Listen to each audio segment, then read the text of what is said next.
some influencers, you know, you don't know what exactly they influence, and then others you could be like, oh, I get what they're, you know what I mean, they're about. It's such a wide.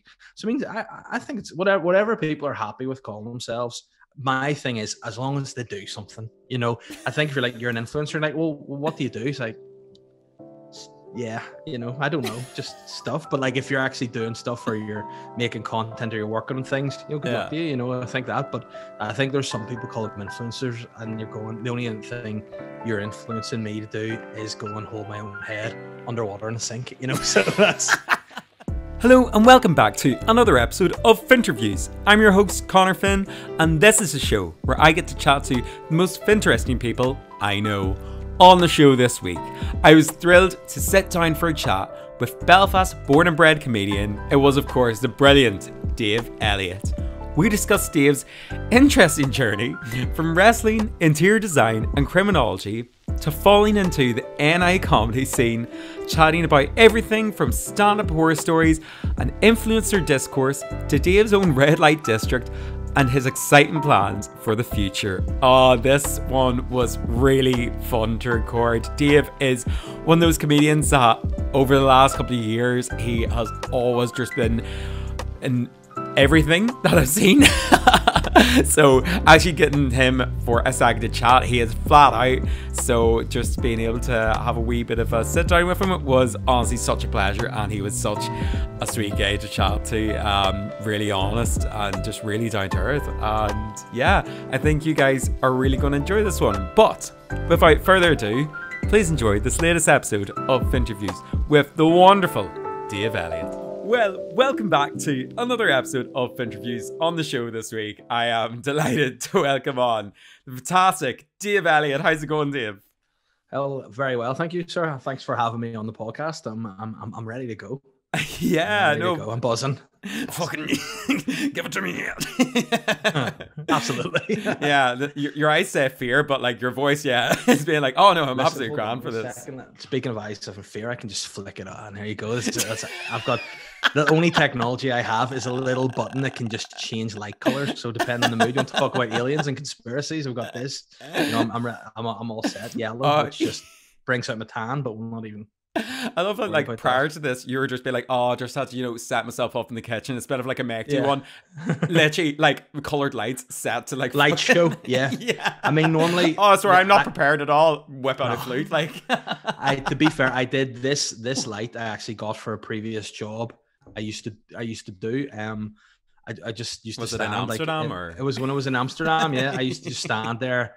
I had a curtain which I actually use now to cover my dog's crate, and then this light. So I thought I need to use it for something else, and here we are. Yeah, LEDs are expensive. Tell me about it. Like. And listen, that was the problem. The rates to work there, I wasn't making enough money back than it cost me to be there. You know. So they put you in one of the back corners. I know, and I mean, nothing makes you feel, you know, less on flake than whenever hundreds and thousands of people walk past you every night and just look and go, nah, not for me. Not for me.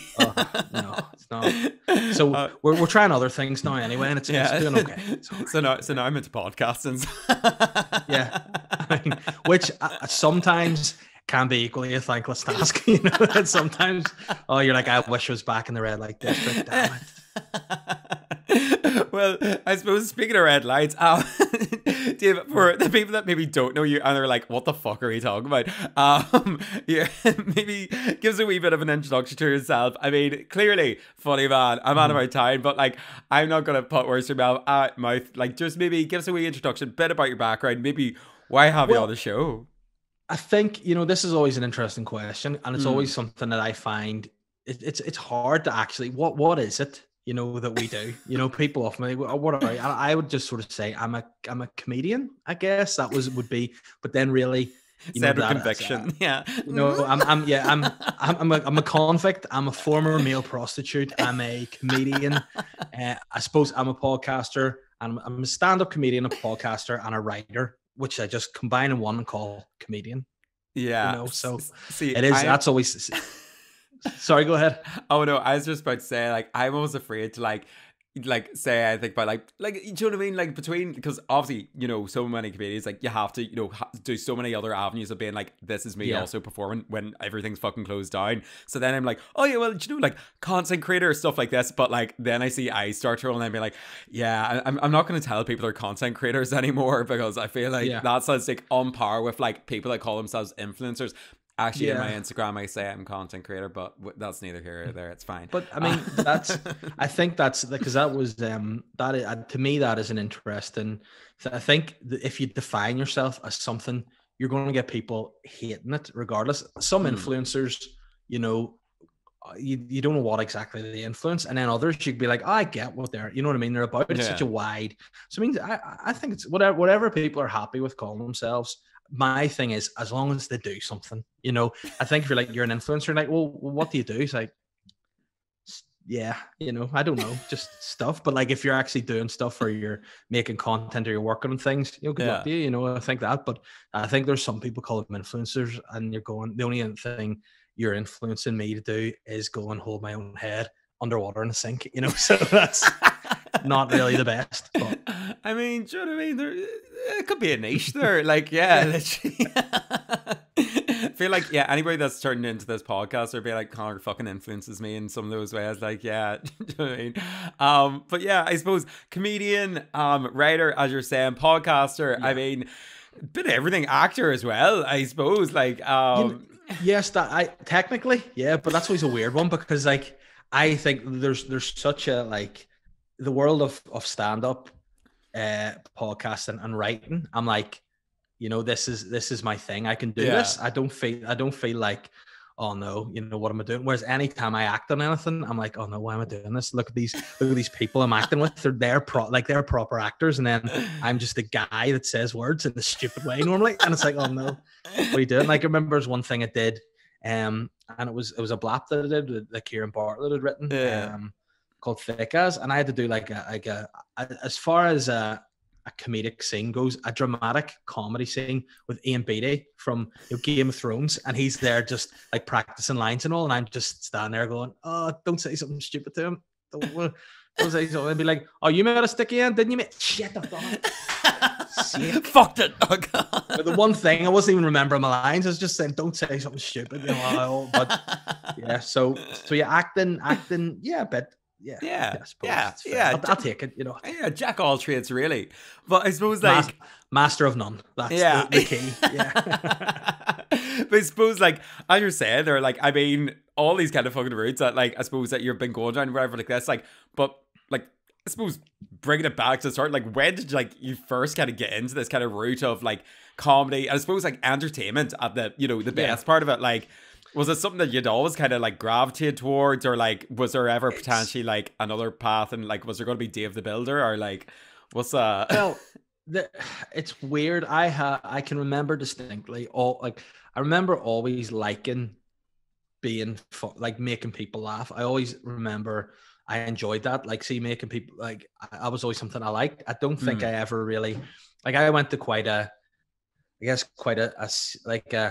traditional grammar school, so that was just very much like, you do, you know, your sciences, you do your English and your maths, you go and be a doctor, and that's it. So I was like, I don't really, you know, I didn't really know what I wanted to do. I just knew I liked being silly. So my first thing I thought I wanted to do was, I liked wrestling growing up, so I was like, I'd like to be a wrestler, you know. I could do that. And then after that, I was like, realistically, I'm not going to be a wrestler, you know. And again, this is exactly, this is the deluded mind, though. It wasn't like it takes years to train, to hone the craft, to leave and go to America. I was like, I'm too short. That's never be a wrestler. Too short. My hair's too thin. I can't grow, you know, the big manes. So I was like, can't be that. So then the natural next step, I was like, you know what? I'd like to be, I bet you didn't see this one coming, I don't think I've said this in the podcast before, an interior designer. I was like, you know, I love the idea of just, like, Lawrence Llewellyn-Bowen was kicking around at the time, and I just thought, this guy, I like his style. He's suave. He's, you know, doing changing rooms. He's just got a bit of style about him, and I like it. So I thought I could do that. And then I realized I couldn't actually do art. I did art at GCSE, and my teacher was like, "You're shit." And I was like, So it just kind of, I just kind of went into like, and this is so weird. And I did a degree in criminology. So I mean, it's like I went from I want to be a wrestling interior designer who catches murderers. That was, and again, by the way, this is a dog toy, just in case you're like, what? I don't even know where that came from. But so then that's what I thought. But again, ultimately, I always wanted to, do something. Like, my ultimate thing was I wanted to do a job that I could enjoy doing and that people would, could laugh at. So what actually criminology happened was, is a clear path down that. I know, but again, it's always my ideas of doing things. I like, and I mean, I suppose growing up in like the 90s in Belfast and saying, why do you want to be a wrestler? You're like, listen, I like their physiques, it's weird. And people are like, you'd be talking to like, hard men and stuff, being like, I just like the physiques and the trunks. It's a good, like, I like working out. I was in the body. I like that whole stuff. And they're like, all right, fair play to you, mate. And then, why do you want to be an interior designer? And I'm like, well, and then with I just really like their physiques. Yeah, I know. I like the physiques, and I like the long hair, and I like Lawrence Llewellyn Bowen and the cuffs, and then to do criminology, it was literally, I thought, right, I did for A level. What did I do for? I did English literature, I did politics, and I did PE. So they were the three things. So in my head, all my mates were going to do like sports studies. So I thought, hey, I'll do sports studies, because I mean, I've been told I can't be an interior designer. I'm too short with thin hair to be a wrestler. And, I just like sports and exercise. So I thought, hey, I'll do that. And then I didn't get the grades I needed. So I was like, oh, fuck, what am I going to do now? So I was like, right, okay, well, I've got my politics degree and English, so I could do something along those lines. And then I thought, love Hannibal, great film, Silence of the Lambs. I want to catch people like that. That's interesting. Then my dad was like, you do realize there are no interesting characters in Northern Ireland. They're all just paramilitaries. And you're like, so that's not really going to be the same, So I did a degree in criminology and wasted 3 years of my life, really. It was yeah, but I mean, even when I did it, I was like, I don't like this, but I was too stubborn. I think I was the first one in my family to ever go to uni, so I was like, I'm going to see it through. Like, like, what do you want to be afterwards? And I'm like, I don't know, but definitely not this. Anything but. So yeah, I just wanted to see it through. Hold on, I think he's going to go for a pee here. That's very exciting. Can we do a quick pause, because I just don't want to pee on the floor? Is that all right? No, absolutely. Work away. Yeah. Right. Again, you can keep this in if you want, because he's just staring at me like, I need to pee. Right, I'll be 2 minutes. No worries. I don't want him to pee on the floor when my wife's not here. And her to come back and then be like, the one thing you had to do. So 2 seconds. Like, come on, you go toilet. Come on. Back. Sorry about that. He actually went. So. Oh. Very relieved. He went and he did something. So that's me in the good book. So where was I before, for editing purposes? I think you're talking about just being stubborn with criminology, I'm pretty sure. Yes, and right. That leading very succinctly into a career in comedy. Yeah, so right. Let me think. Yeah. So I was too stubborn to quit criminology. So at the end I was just stuck. But then after that, I went for a job that I thought you get office experience and you can do something with. So that kind of was where I went career wise. And then must have been about 10 years ago now, would be my first there's a guy I went to school with who I wouldn't say, like, I wasn't, like, we didn't really know each other that well. We were sort of friends of friends kind of thing. And he just randomly messaged me out of the blue and was like, this might sound weird. And I was like, oh, listen, some of the things I've said and done in my life, I'm sure it won't be, but hit me. He was like, I am thinking of setting up a group, like, and I was like, the Pet Shop, and he's known the Pet Shop Boys, and fuck, well, that's out of the window. But he went, like, I want to set up a group sort of that kind of does similar shows to Saturday Night Live, but locally.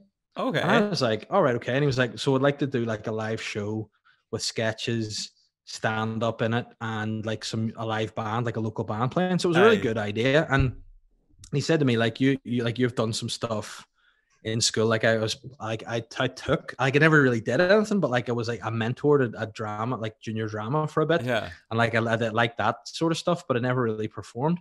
But he always knew I was big into comedy, and I was probably a bit of a bit of a, not show off, but a wee bit of a bit loudmouth, like always trying to make people laugh all the time. And he was like, would you be interested in trying this?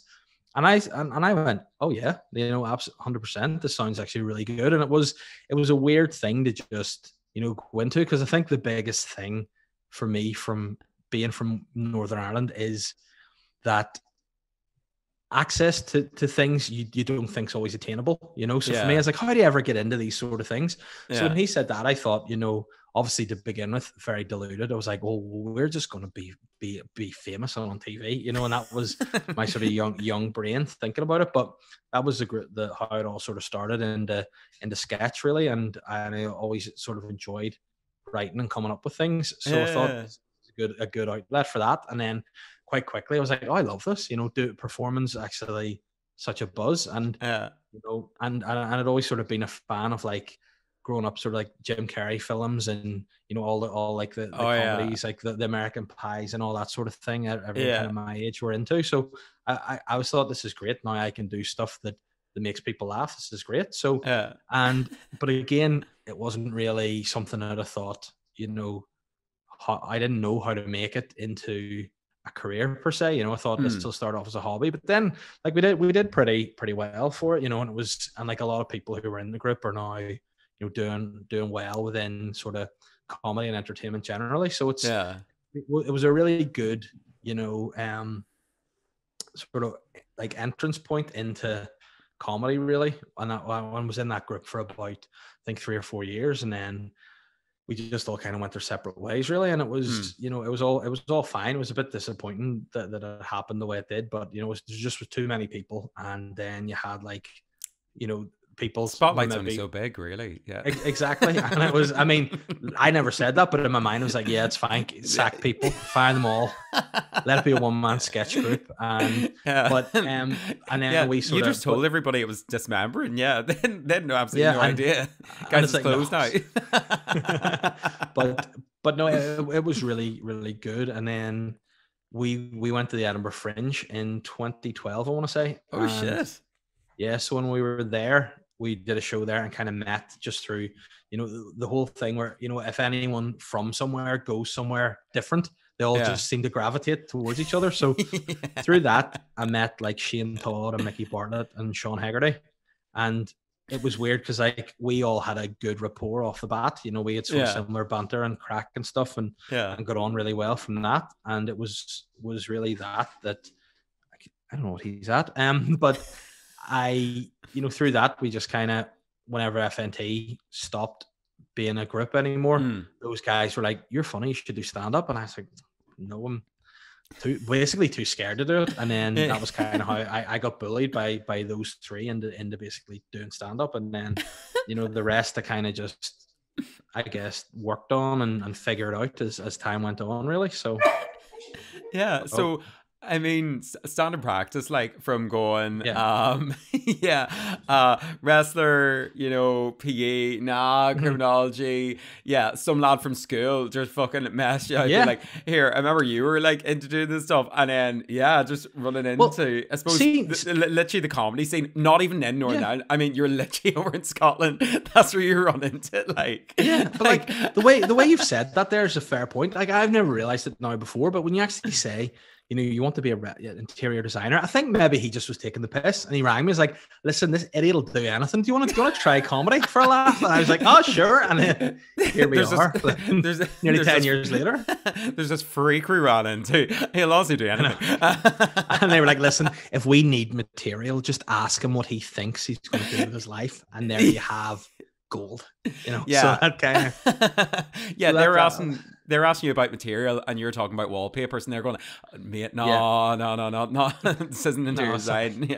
And it's like, you are shit at art, aren't you? Yes, sorry, this is why I'm here with you guys, sadly. But I suppose, like, that's maybe, like, informs, like, your kind of comedy, I suppose, as well, like, because you came into it, like, not from, you know, an intentional point of, like, view, or, like, a route at all, where essentially you've just kind of, like, span into it. As you said, you just got bullied into it, realistically. But, like, was there ever any kind of, like, inspiration? Like, I know you were mentioning about, you know, like, some of these sketch, like, groups, or, you know, like, like, is there any kind of like inspiration behind your kind of You know, humor, or like anything or anybody that particularly kind of influences you? Or again, is yeah. this just like some battery syndrome where you've just been bullied again that you're like No, now using your stand up? I do think now, like I've always been a comedy fan, always, you know, from when I was young. Like I remember, you know, one of the first things that I watched was Airplane, the movie, that I remember going, Oh, oh, this is great, you know, yeah.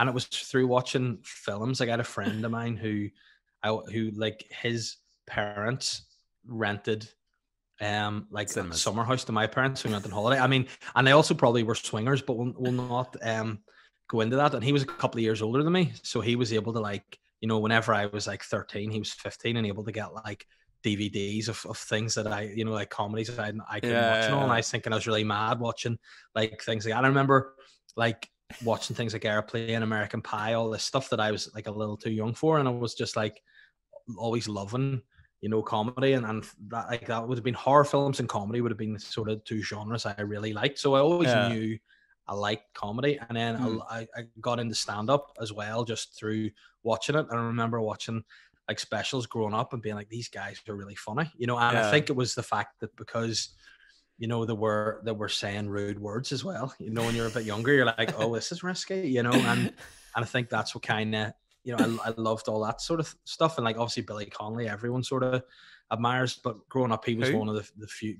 You know, he's a Scottish guy. He's old, and he's old now, but he has a beard and like longish hair.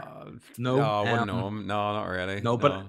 YouTube him. He's a few things out on YouTube. It's worth Oh, checking out. okay. Yeah, Yeah. so Yeah. it's worth a look. But he was one that I remember like my dad maybe watching, and I was like, oh, I like that, you know, and watch that with him, and then so it always has been something I've liked, and then, Yeah.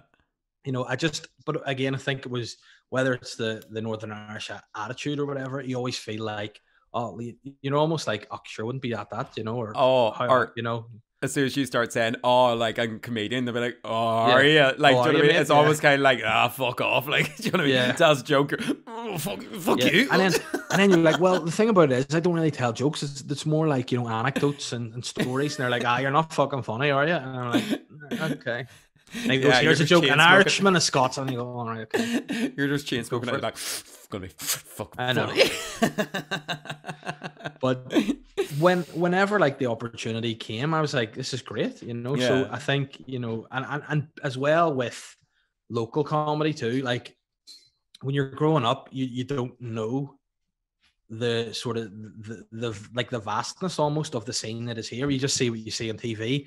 Yeah. And to me, at my age, it was just Give Me a Headpiece, really. You know, that was about the Yeah. only local comedy you saw. And, you know, it wasn't always my cup of tea, to be fair, you know. And then when you grow up, you're like, you start seeing like the likes of Tim McGarry doing stand up, and you're like, he's amazing, you know. Like, you just think he's just dying, give him a headpiece, but you actually see him do stand up, you're like, the guy's class, you know, he's Yeah. brilliant. And don't tell him that I said that, but, you know, I'm a big fan of Tim, and, you know, stuff like that you become more aware of when you start doing comedy, that there is this great scene here. There are guys who've been doing stand up for years, and, you know, it just is about really knowing where to be doing it. And again, for here, it was only really the Empire. And I think now that as time has gone on, you know, other clubs are opening, we're able, like, comedians are talking about maybe more, you know, less colloquial things or less local based humor. It's sort of, you know, the ideas are out there, and it's not inconceivable to think, flip, I could go and I could gig in Dublin or London, or, you know, across, like, with things that we're talking about that is universal, you know. So I Yeah. think that's what's pretty, like, what's cool to me is my sense of humor, I think, is sort of every day, kind of mostly moaning about stuff. Mostly my sense of humor is me just being mugged off every day. So I just think that the scene here is great at the minute, and I do feel strongly about that. And I just hope now, the way things are going, that there will be more opportunities for people, and there will be, you know, new acts come through who'll be able to get guidance and sort of, you know, development, and hopefully, you know, be able to access careers easier Yeah. than maybe it had been in the past, you know. Yeah, I suppose like from some like the comics like from up north I've like chatted away to as well, like every single one of them has like literally said what you said there, where they're like kind of come into it, and then the joke, like they just like kind of end up finding this like hub as well of people, and they're being like, do you know what I mean? Obviously it's like still in like a grand sense scheme, do you know what I mean? There's so much that can grow from it, but like everybody is always kind of says like the caliber of stuff. They're like, you don't realize until you kind of go away, like how, you know, big it can be transported around everywhere. I think it was like Mickey Bartlett has talked to, he's been like doing like a show somewhere in like fucking Eastern European country, and he's been like, they were loving it, and he was like, I can't remember, I was talking about Lisbon. Like, do you know what I mean? And like somehow that was still transferable, and I was being like, all right, okay. Like I think there's like a lot of times it's just that kind of thing of being like, oh, like you don't want to be getting like too big for your boots or ever like this. But like again, like if you look at like all the kind of ones that like yourself and like, do you know what I mean? Like Shane Todd as well. Like fucking like everybody's kind of like, it's known for its kind of comedy, and I suppose like I always just bring it back to, it's like, well, you know, tragedy plus timing, like you gotta fucking laugh. Like, but it's like I just think it is now, like you can see it going somewhere, you know. And I think even from when I started, you know, to now, I do think there are ways to make your career in comedy here, you know. And even Can you picking up that noise in the back? Yeah, for the listeners, that's just that's my Shane puppy. Todd, actually. I know.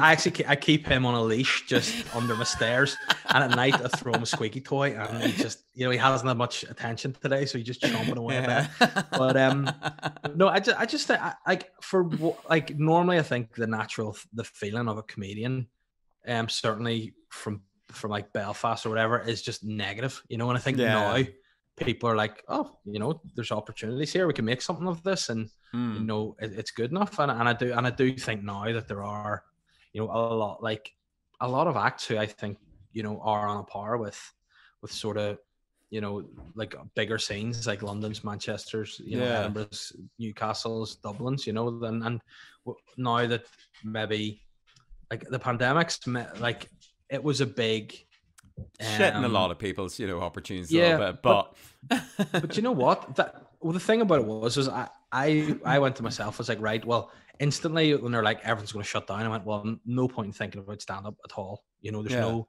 point in, because if you consume your mind with that, you're going to be miserable, because you'll not be able to do something you love. So I just thought, like, what can I do that will give me an outlet to carry on what I'm doing and sort of working things. So I thought, right, I'm going to put all my effort into the podcast, and then sort of maybe, you know, pull out some projects that I've maybe just not had the time to work on, like writing things here and there.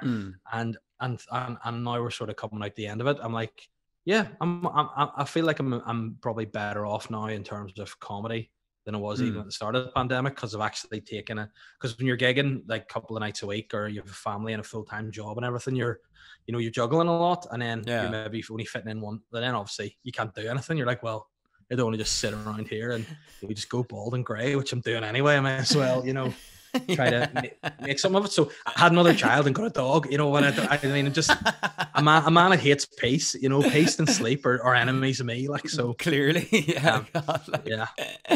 but yeah, I suppose, like, as well, like, I mean, you're saying there, obviously, like, over lockdown and stuff like this, like, I mean, comedy scenes, you know, frigged up like anybody in that kind of performance sector. But I suppose, like, before this kind of life in, you know, what was originally performing around, you know, gigging all the time, whatever like this, I mean, even the lockdown raves, like, maybe tell us about some of the, like, I don't know if you've had many character building jobs growing up. I also think it's interesting, you know, especially people, you know, from North, like, I feel like you develop a bit of grit doing just the weird odds and ends jobs that maybe kind of informs, you know, the person or the humor that you come out with today. Like, I don't know if you had many growing up, or well, my mum and dad were very much of the mindset that as soon as, like, even the more I was going to say, like, I was going to say, as soon as you can legally work, you work. But when I think back, I actually was working illegally, you know, before I child labor. You know, they,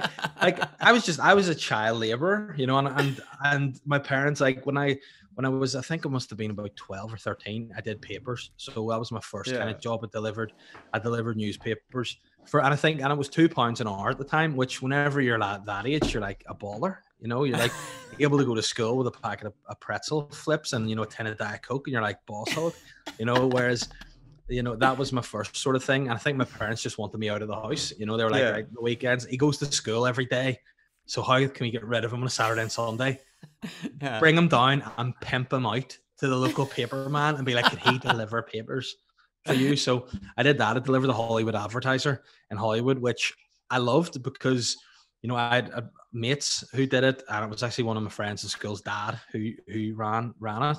And it was great fun. You're hanging out with your mates, you're delivering papers, you're getting a couple of quid. It's great. And it's actually a guy, Michael Foster, who I work with today. He's got his own filmography company and he does a lot of our sketches and stuff. He did the papers with me. So it's kind of cool that, all these years later, we actually have set up a production company together. And we did this in the last couple of weeks that, we started doing papers together. So it's kind of a cool story that, all these years later, we're kind of, doing something cool together, really, too. Yeah. So we did that. And then whenever I was 16 and legally allowed to work, I worked to see my parents. And even now I think about it, they brought me on holiday and made me work at a yacht club. You know what I mean? It's like even when I'm on holiday, they're like, we've had enough of you. You need to go away. So I worked in a yacht club collecting glasses when I was 15. And where were you doing? Sorry, very Hollywood of you as well. They took me away to a yacht club. Where was this? It was in Jersey in the Channel Islands, not like in America, but it was in the Channel Islands. And they were like, they were like, we've this. It's weird that they're always, we have this friend who, is pretty in with the people in the yacht club. Would you like to work there? And I'm sort of going, I'd rather just, buy a football shirt and play at the beach. I'm 15, can I not do that? And they were like, nah. You need to work. So I think we were on holidays for like maybe 3 weeks. And I think I got like 5 days off. So I was like, what? So I did that. And then within like a couple of shifts in this yacht club, they were like, do you want to learn to pull pints, mate? And I was like, but I'm 15, I shouldn't be at this. And they were like, but you've got a beard, you look 18. So I ended up working in a bar, pulling pints. In a yacht club when I was 15, and then when I went home, the natural progression was like we've this guy, and they're probably like pitching me to all these golf clubs and yacht clubs, being there's this guy, you don't have to pay him the full whack because he's only a child, but he looks like he's about 27. So you hire him, you pay him like he'll do it for £2 an hour because that's what he did the papers for. So you hire him, you'll pull your pints easy. So I worked in a golf club for a bit after that, and then just didn't like it, because it was shit. It was just I was working like ridiculous hours. I was going home and like being like an old man, having to put my feet in flipping basins of water because I've been on my feet for like 20 hours a day. I'm like, I'm wrecked. So man, you're preaching to the choir. I used to work in the restaurant of a golf club, and I mean, golfers are a different breed. I mean, the men I thought were like lovely. It was the lady golfers that like had some misplaced sense of authority that I mean, when I try to explain to ones, they're like, they don't believe me either. And I'm like, you weren't there, man. Like, it feels like I'm talking about fucking like Nam or something. But that is the thing about golf clubs too. They have like, when you're a young person coming sort of working in that environment that you're not used to, you're like, hey, it's like, it's not 1942. We can like be treated the same. You can't go in there because you don't have a collar on. Oh, can I not? Well, watch me. It's like all these stupid rules. Like I remember once a man came up to me and was like, what are you going to do about that woman over there? And I was like, I don't know. She's probably a bit old for me. And he's like, no, she's in. This is a man only bar. You need to get rid of her. I'm like, are you mental? Like, and it's just all these stupid rules. Or you can't come here between these hours. I was like, nah, not for me. So I just didn't like. I actually played golf when I was that age, and it was just the whole like atmosphere around. Like I mean, it's just like the snobbiness of it. I just didn't like it. All these rules and people like they and it's just snobbery, and I hated it. So I was like, no, I'm not that. So then I was like, I need another job. So I went and worked for B&Q for a few years, which, by the way, loved it. It was great fun. And, just it was good because you had such a wide workforce. You had different ages of people. So like I was in there at 16 till I was, I think, maybe 20 or no, 19. And you had people my age working. You had people right into their 60s working. You had all different like mixes of classes and people and backgrounds. It was just great. It was really, really good fun. I love working in B&Q. And then I finished there when, you know, I started working in the gym. So that was fun, because then I was much more into my training at that point, obviously, because in the back of my mind, I'm like, if I get a growth spurt in my mid-20s, I can still be a wrestler. So I was I was looking after myself a bit better at that stage. And then I went to work in the gym, and then I got my job working for the housing executive when I was 20. And that was kind of the job that it took for a few months for to get office experience. And then here we are 13 years later, still there, you know. So I mean, that was it. But on the bright side, I'm leaving at the end of the year. So I'm packing in my full-time job at the end of the year, and I'm going, you know, full-time with whatever this vaudevillian career is, you know. So yeah. I mean, yeah, Jesus Christ, I suppose. Like, I love that you literally have like wed around, you know, most of the kind of breadths of things. Like, as well, before your 20s, I was expecting, you know, it would be like, oh, I went from this into that. Like, you're like, no, did like very much like the paperboard rides, been on the yachts, start serving, you know, golf clubs, like gyms, like. Like, I suppose that as well, like, I mean, you kind of get a flavor for like how to deal. Like, I mean, if you can deal fucking the lady golfers, you can deal with standing up on stage and doing, you know, ripping the piss out of yourself, like and also being cute jokes, I'm sure. See, but that was the thing. See, now with like hindsight, I like stuff that like my things, like I've been writing a few sort of longer form scripts and stuff recently, and it's all based on what I think. Like, to me, what's really funny is like not always the over the top stuff. It's the day to day things that I think are the funniest. You know, the stupid wee things that happen in day to day life, and you know, I'm that's what I love. Like in a sitcom, you know, that like The Office to me is one of the best sitcoms ever, just because it's just the mundaneness of day-to-day life and the stupid wee quirks of an office environment that you can relate to. So, you know, to me, that's what I think is the funniest, is that kind of stuff, you know, silly wee things that you can just see happening, or like, and to me, I would often, like, even think, wouldn't it be funny if this happened? So like, you would see something happen in front of you and you'd maybe go, it'd be really funny if he were to fall over now, you know, and then you start like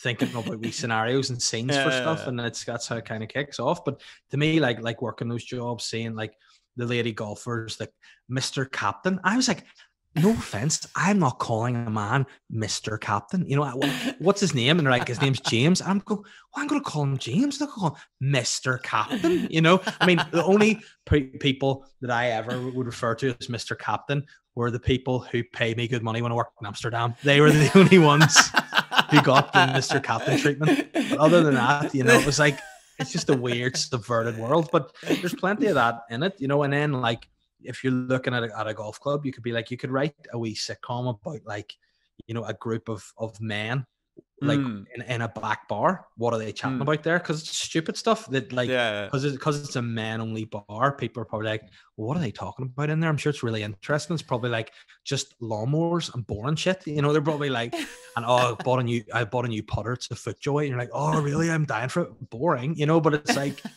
just the what people think is happening, but compared to what, you know, there's humor in everything, really. You know, I think.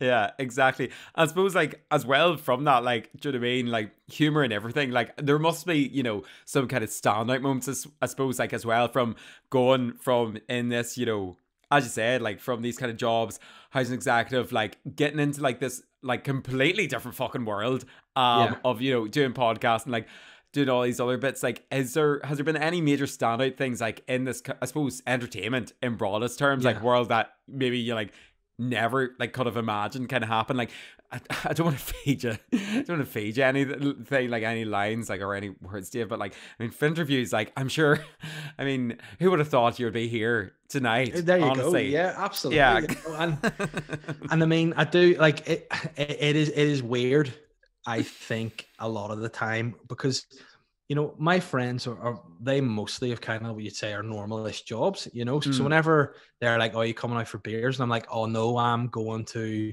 Limavady for 20 minutes tonight to tell jokes to drive home again. They're probably like, why do you do that? You know? And it's like, well, you know, it is what it is. And I think, like, some things have happened, you know, that I try to always say, like, and again, this is my wife hates it whenever I approach life with this attitude, but I'm very much a guy that I'll cross the bridge when I get to it. If it's a problem, when it's a problem, I'll deal with it.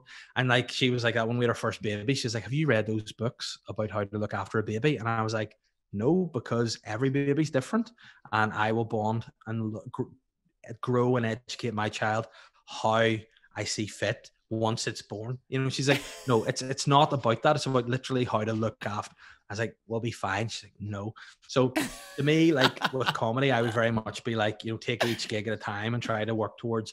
But then sometimes you'll have moments that you go, that's pretty cool, and like you never really do it at the time. It's only afterwards that you go, that was pretty cool. Like for me, like I always try like, as much as maybe on podcasts or when we're doing bits, you try to be silly and over the top, and you say sometimes preposterous things for effect. Like to me, I would often I would be like, I don't really like the like bum myself up in any way. I'm not like I don't like, I sort of feel like embarrassed about it a bit. But like whenever I did my first tour last year and finished in the Limelight and sold it out, and it was like the first time that I didn't really know anybody in the audience.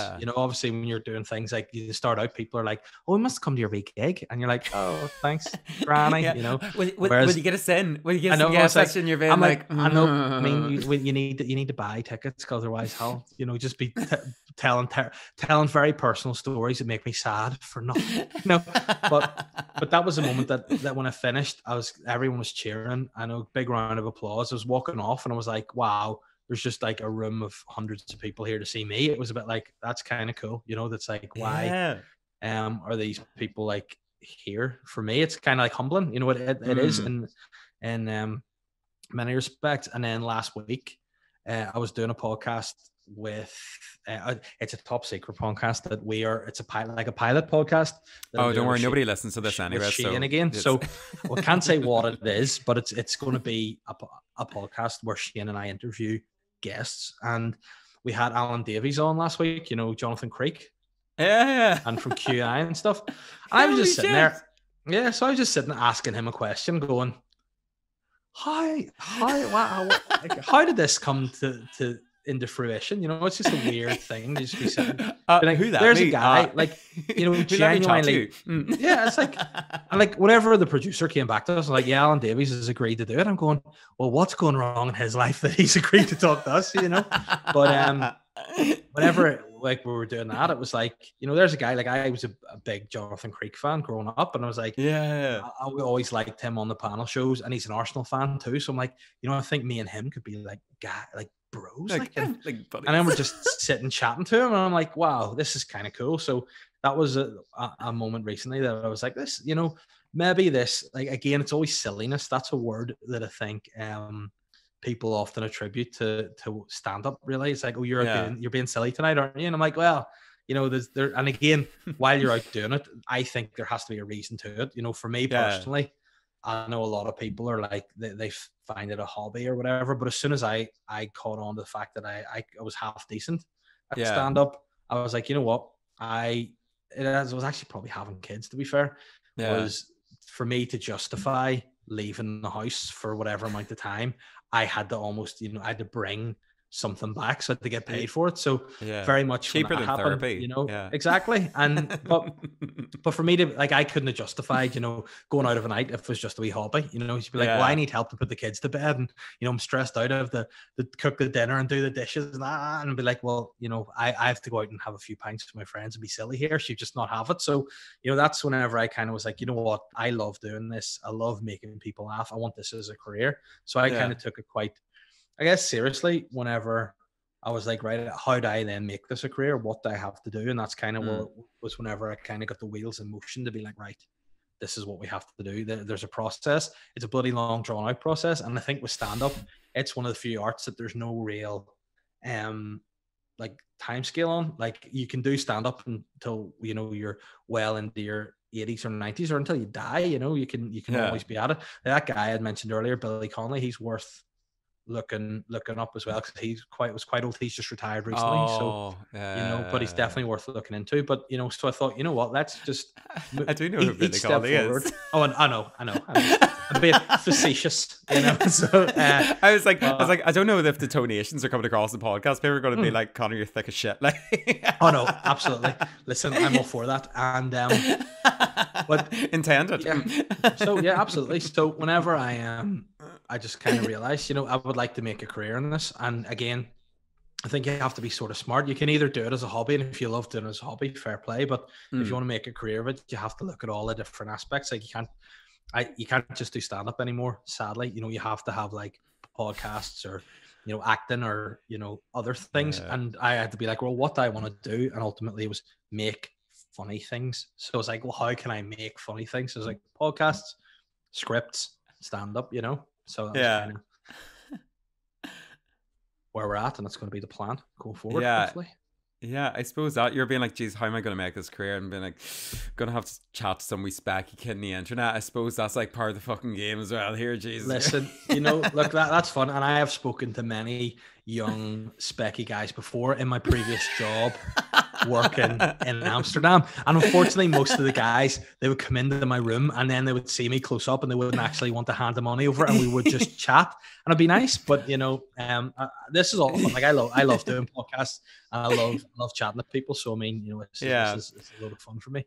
I suppose on the note of chatting to me on Finnterviews, like, do you have any horror stories, particularly from working in this kind of like industry? Because it sounds like, do you know what I mean? You seem kind of like almost, as you said, humbled, like kind of grateful in that sense, be like, I didn't fucking expect getting this part.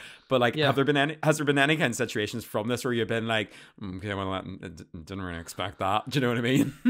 I mean, there are a few. I think, it's a strange thing because you almost have to a degree psychoanalyze yourself on occasion. I think, for me, I've got a lot better at it in recent years of ignoring comments or ignoring people on the internet or giving you shit or whereas for a while I was let it, and I think that's probably just because I'm older and I'm like, I have other priorities now, like if I never do stand up again, I'll still have my family to deal with me. So whereas before, when I was just myself, I was like, well, this is my one sole goal objective and it has to always be great. And I think now it's much better. It's much more fun. I'm enjoying it more. I love what I do, and it's good. But like there was a time where it was like I just didn't know how to react to negativity, and I was just like, really would eat you up a lot. And I remember there was one gig that, I think I've spoken about it before in a podcast, but there was another act who is a transgendered woman, and she had apparently, caused a lot of difficulty with the promoter at a previous gig because she had done, I don't know why I'm laughing at this because it's funny, but she had done a gig where there was a reviewer in, and the reviewer wrote about her that she had a sing-song delivery like Emo Phillips, which, it's quite his, and like she took that rather than like if someone's like, you're like Emo Phillips, she'd be like, Bo, it's great. But she took it to be like, oh, is that my voice? Is that because I'm, going through this? And he was like, well, no, it's not. And she's like, take that review down. And he was like, well, I can't, it's not my review. I can ask, but, and then she's like, well, I'm going to pick at the venue and I'm going to, cause a scene unless you have me back on. And then he was like, okay. So then the promoter rang me and was like, Dave, there's this act on tonight who's, very unhappy with us, and, she could give pretty cross. So just don't say anything offensive in your set. And I went, okay. And then I thought to myself, I'm like, this set's not offensive, right? It's not. Yeah. It's fine. And then I was doing a bit about, it was about being put on Grindr. Somebody put a profile of me on Grindr, and at that time I was on Tinder. All right, I was single at the time. I was on Tinder, and in 10 minutes on Grindr, I got like 10 times the attention that I got for like 2 years on Tinder. You know what I mean? It was like, so my job, again, this is part of a problem, I think, with comedy, is you say something or you say a word or a phrase and people just automatically go to that phrase without actually, you know, listening to what you're saying. So my whole crux of my story was that, you know, you can't, you like, again, it's probably appropriate now with the whole ban on a conversion therapy happening here. I was saying, like, in my opinion, again, I don't know everything, but in my opinion, you know, you're born how you're born. You know, you can't be converted. You're either, you know, you are what you are. Yeah. So I was basically, so my joke, I was like, if, you know, I was going at the DUP and all with it, and I was like, if, you know, I could choose to be gay, hey, I would do it because I'd be cleaning up over there on Grindr, you know. But when I was chatting about that, she just got up and started screaming homophobic at me. And I was like, what? And then like everyone else was sort of going, oh no. And like, because she had been on earlier in the night, people were like, oh no, something serious going on here. And like people were like, but it's not, you know. And then she's like, homophobic. And then started screaming and kicking off and then stormed out. And it was really awkward. You know, I was like, oh no, how to come back from this? And I was like, oh. And then like afterwards and all, she, like, the promoter was like, she wants to speak to you and all. And I was kind of like, I had gone from being really stressed out about it and like, oh no, to the flip side, to be like, hold on, no, I don't want to speak to her, because, you know, if she's a comedian, you know, she should at least have the etiquette to wait till I've finished and then speak to me. And that's because like I wouldn't have said anything during her set, which, by the way, she was talking at length and using the phrase window lickers, like, at length. So I was like, oh, if we're going to be offensive, you know, you can't be using terms like that. And then, you know, so I was like, all right. So I felt kind of proud of myself, because usually I would have been like, oh, look, I'm sorry, you know, you perceived that's not how it was meant. But, you know, that was the first moment that I was like, oh yes, I can stick up for myself. And it was kind of good, you know. And then there was another gig that Shane Todd he had sold me down the river. He had done me in with this, because he did this thing for a while where if he got offered any gigs that he just was like, oh, I would never do that, it'd be horrendous. He'd be like, Dave, do you want to do a gig? And then I'd be like, oh yeah, sweet. So he stitched me up this gig. He made me do like an end of like a society awards in Queens. Oh, so God. It was like all different societies. So like you like all the sports teams, and then you had like the political societies, and you had all this stuff. And I did a joke, which, by the way, I think is a great joke. You know what I mean? But by God, it led up on Twitter.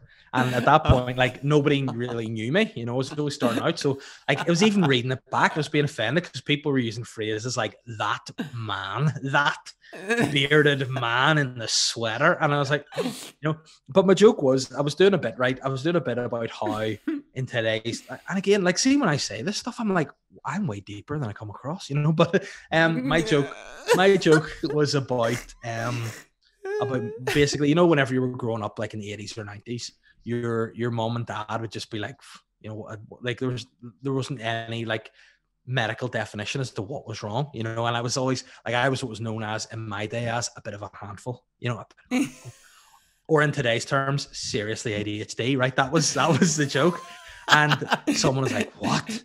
Yeah. How dare he be making fun of? And I was like, no, I'm not making fun of the condition. What I'm doing is I'm giving a social commentary to say how we've progressed the society now, where we recognize these conditions. And, you know, I was probably, if anything, a victim, because I had my condition ignored by my parents. You don't want to be a wrestler and interior designer. There's clearly something not, you know, going to, you know. So, but then people were like, and then this. It's like Mickey down there. Oh, he's got the nerves. Severe anxiety. Oh, fond to drink. Like, alcoholic. Troubles. Civil War. Exactly. And like, but that was, and then after that, the thread on Twitter started going. And then I remember one guy posted something up, and I remember going like, am I losing it here? Or like, is this my fault? But he put a story that like there was a man with autism assaulted in the Falls Park, and he posted up that story, and he wrote, this is because of people like him. I was like, what? I was like, what it is that those four guys that beat that poor fella up's fault, not mine, you know. But Jesus. And then like it was like, but then it was weird because I got some people like messaging me being like, oh, I love the set, it was great. No, and I'm just going, should I be doing this? Like at that stage, I was still quite green. Yeah. In terms of comedy, not in terms of politics. Because and back then days, I was very green, but now I'm an orange bastard. And but no, I am. it was just, yeah, that was one that, and at that point you were like, oh no, you don't come back from those, you know. It's like, oh. Whereas now you have a bad gig, you're like, more often than not, you're like, oh shit, crowd, when really you go, nah, you weren't, you know, you weren't on the ball. But you can definitely take the hits, and I think like it takes you to have the shit ones to really like appreciate the good ones, you know. So, but I mean, there are some people who just do have shit ones, and for them you go, you know, maybe take up a career in the interior design, go for it. Yeah. Criminology, might be, go for it. Yeah, better crowd for your kind of bits. I get you. Yeah. Corpses just in the pathologies. I just feel like, listen, guys, a few jokes for you here. Yeah, but no, like, I suppose, okay, I actually wasn't expecting you to actually have like some horror stories, but like, oh Jesus. Anyway, now that I've just, you know, made you relive fucking traumatic scenarios.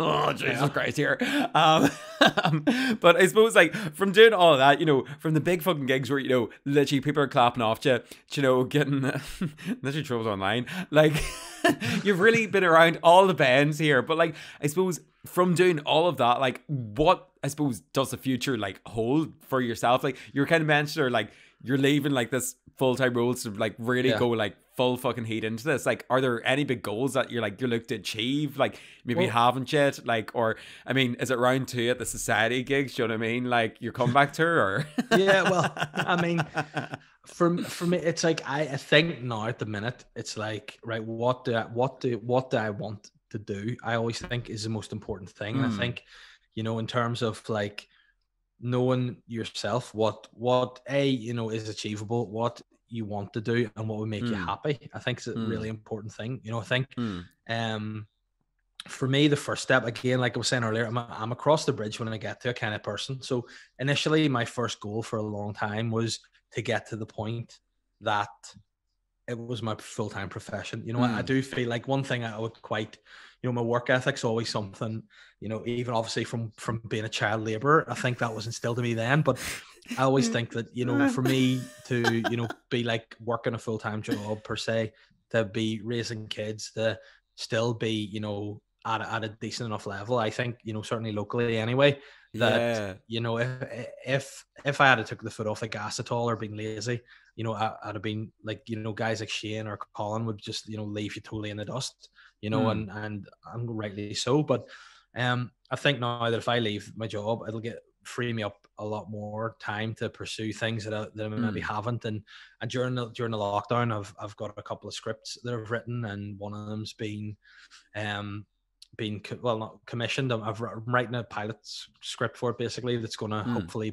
I mean, I've been told it's going to be made at some capacity, so that'll be great. And then I have another script I've written that is going to be optioned, I think, this week sometime. So that would be pretty sweet to have a couple of things in development, you know. So that would then free up that, and then with the production company we started up, I really want to kind of, you know, start again. For me, it was like, here in Northern Ireland, it always seems like there's only a couple of players in town, you know, with what you can do. So I always found the biggest frustration with trying to get stuff out there was not knowing how to do it, or you know, not knowing who to go to, or and a lot of the time, if I had an idea or something, and say you went to like a producer at say BBC, for talk's sake, if you had an idea and maybe you really believe in the idea and you show it to them, they're like, no.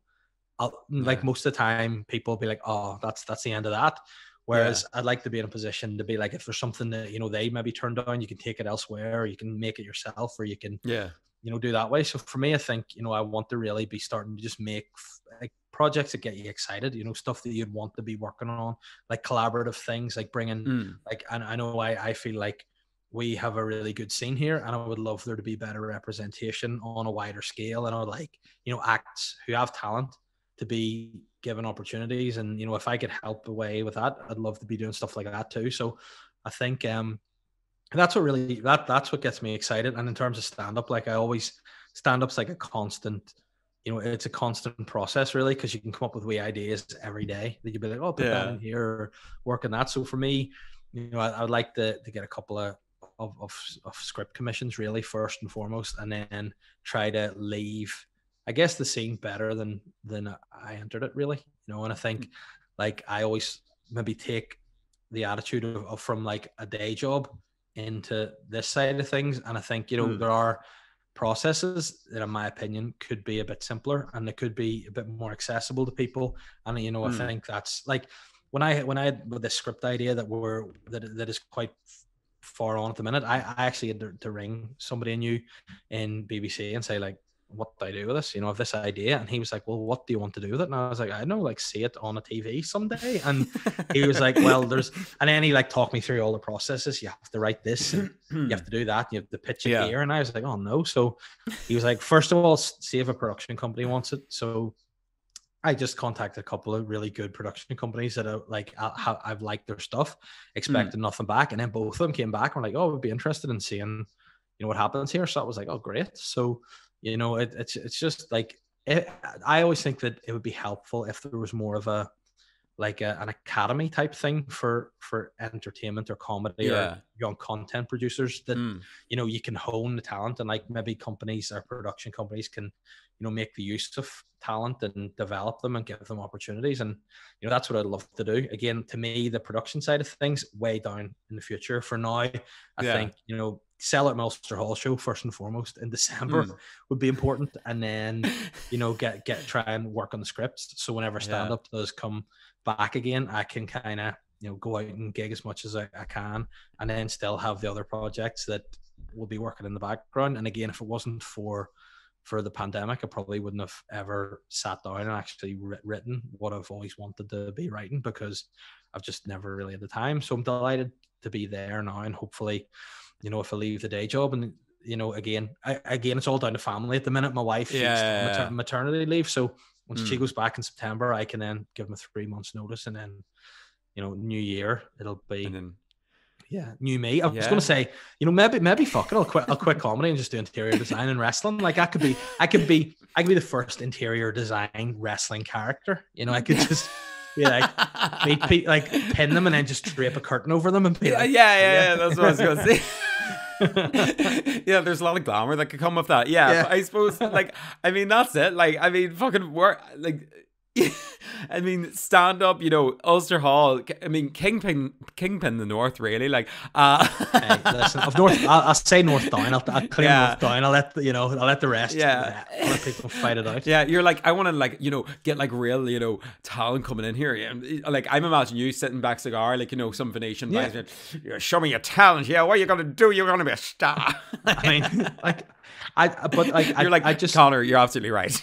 I mean, listen, absolutely. And I mean, I don't want to get too big for the, like, the thought now, see, of like being that kind of, like, that role. It's definitely been sullied in the last number of years with the likes of Harvey Weinstein and co. You're like, oh, maybe I'll not have the cigar. Maybe I'll just, meet people in like a coffee shop environment with other people around and just be very professional. That's going to be, each to their own, Dave. But here, you know what? Listen, you can always say you can take the whatever out of the boy, but you can't take the boy out of the whatever, and you can't make a leopard change its spot. So, all you do, give me that cigar, and next thing you know, boom, back where it all started in Amsterdam.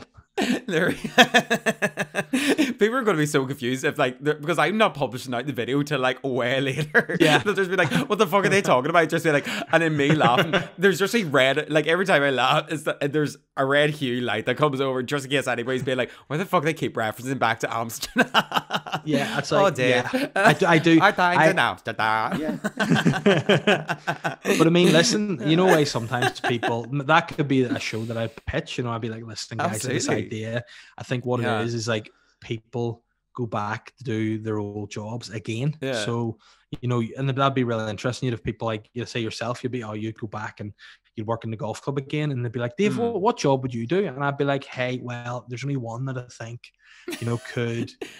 could be good TV. And then the wee red light, there you go. A little bit of ads. I know.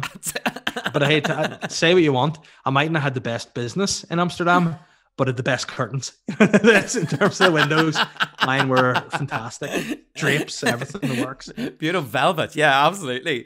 But here, I suppose, just before we go, I always kind of do this with, like, well, the last couple of guests I tried to get on, I kind of note down, little standout kind of like phrases or words or like things that I think, throughout, because I've literally just fucking dragged you through your life, you know, the ups and downs and ins and outs. But basically, there's no doubt some key kind of things that you kind of chat through around there. And I was wondering if you'll do a bit of a word association thing with me. Now, it's only like 5 words. And now, this isn't like, I need like quick answers. I need, you know, spot, you know, situations. So Amsterdam. Yeah. Amsterdam. Amsterdam. Exactly.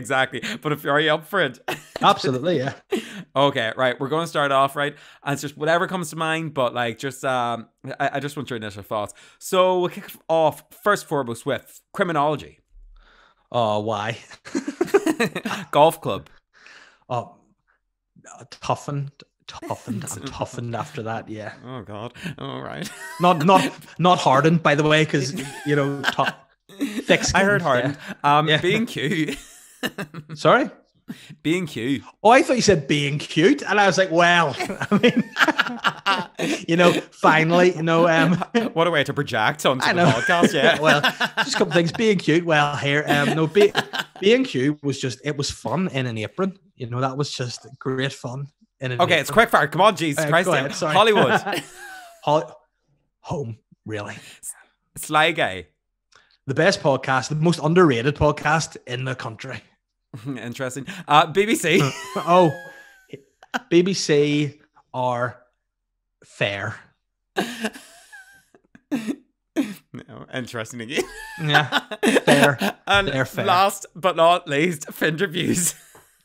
A lot of fun, I must say. It has been fun because, again, there's been some podcasts I've done and you've gone on, you've been interviewed and you're like, oh, the crack's just not there. You know, you're trying and then the people might just be like, nice one, man. And I'm like, oh, cheers, you know, thank you. But this has genuinely been, you know, a lot of fun. And I would come back on again, providing you tell that guy in the room next door to you to stop streaming games, you know, because I thought you were telling me I was being cute there and not being cute because of him. So. Yeah, absolutely. Like, but I suppose me literally on face and like you were showering me with compliments there and me being like, anyways. No, but I suppose like I'm just conscious I've literally taken up fucking your evening and the kids all are out. So I was like just so conscious looking at the time they're being like, oh fuck, this ad has a complete life to live here. But I mean, Ozzy, thank you so much for coming on to the podcast. In the rare occasion that, I mean, somebody has, you know, found you through me or something, had I been living under a rock? What? Maybe tell the people, where can they find you? See, you know, everything that's coming out, Dave. I mean, the podcast, you know, everything like the live shows, like where can they find you or where's the best place to keep up to date with everything that you're going to be doing? Yeah. On Instagram. OnlyFans. My OnlyFans, you know, listen, I was the one that created OnlyFans in Amsterdam.